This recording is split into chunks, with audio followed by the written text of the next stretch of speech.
வள்ளியுடன் மணக்கோலம் கொண்டு திருப்பரம் குன்றம் வாழ்கின்றவன்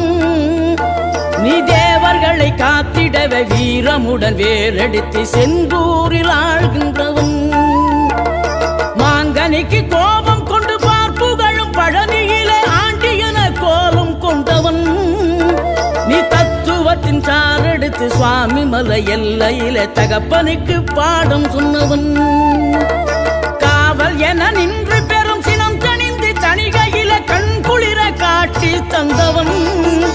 நீ பாங்குடனே கருள் தரவே பழமுதிரும் சோலையில பரஞ்சோதியாய் நின்றவன்